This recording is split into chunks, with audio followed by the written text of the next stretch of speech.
مع بعض الأخطاء التي وقع فيها المراسلون أثناء تغطياتهم الإخبارية.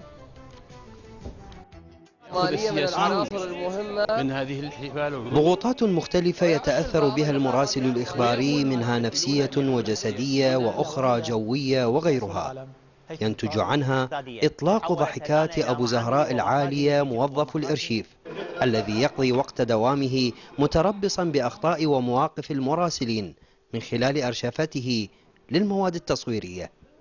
تعالوا يا ولد، تعالوا مع علاء اللي يسوي. عمو الله يخليك وخر لي غاب، هي الدنيا محترقة. وفيما يأتي جملة من الكواليس الغائبة عن المشاهد، نبدأها بمحمد الخفاجي الذي كثيرا ما يحتفل بأخطائه ولكن بطريقته الخاصة.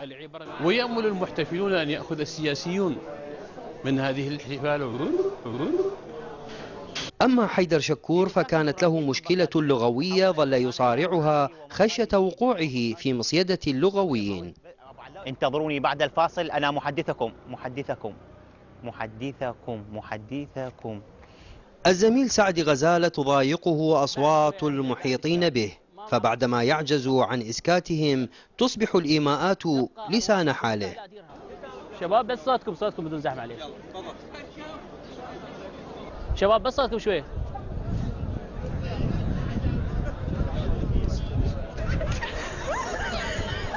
غيث طلال يمنعه المصطافون تحت دوش الاستحمام السياحي من أن يواصل إتمام جملته أمام الكاميرا.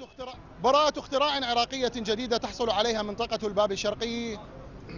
براءة اختراع تعال يا معود.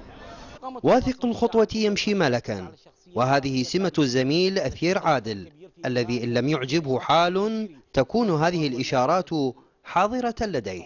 المقامة الواسطية عرض المسرحي ركز على الشخصية العراقية التاريخية التي لها الأثر الكبير في إغناء الموروث العراقي بالكثير من الصور والمشاهد الثقافية. محمد العيداني تبكيه أصوات المداحين. وهذه العاصمة بثقلها الحضاري والتاريخي لا تكتمل دون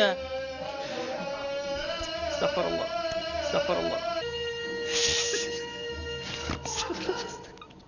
عباس ناعم لا يعي ما يقول، ألا وهي فترة الحكم الملكي التي مثلت في فترة ما وحسب المعنيين والمتابعين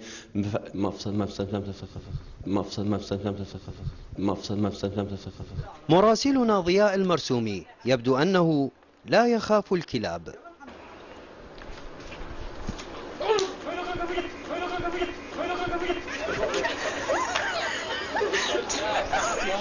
50 درجة مئوية هي حرارة الجو، يفرغ سخونتها الزميل علاء الخفاجي ولكن بطريقة باردة. داير عمو الله يخليك وخر لي غاب، هي الدنيا محترقة. ثامر الشمري يحسن لمن أساء التصرف فيدعو له بالخير. كانت هذه جولة في جزيرة بغداد السياحية والتي بانت الله.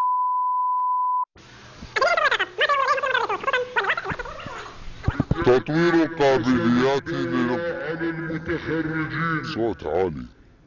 تنافس النفط ومشتقاته في أزود. الكواليس وإن بدت ساخرة إلا أنها تعكس صعوبة الأداء أمام الكاميرا. يلا بقت علي مجيد من بغداد زيد المصطاف العراقية. أنا أعتقد أنه المراسلين راح يجمعون أخطاء زيد المصطاف هم ضامنين هي أكيد. أكيد. إذا مشاهدينا قبل الختام تذكير بالعناوين. علي الموسوي يصف أجواء المباحثات بين المالكي والجنرال ديمسي بالإيجابية ويؤكد استعداد واشنطن لتسليح العراق. بسمة الأطفال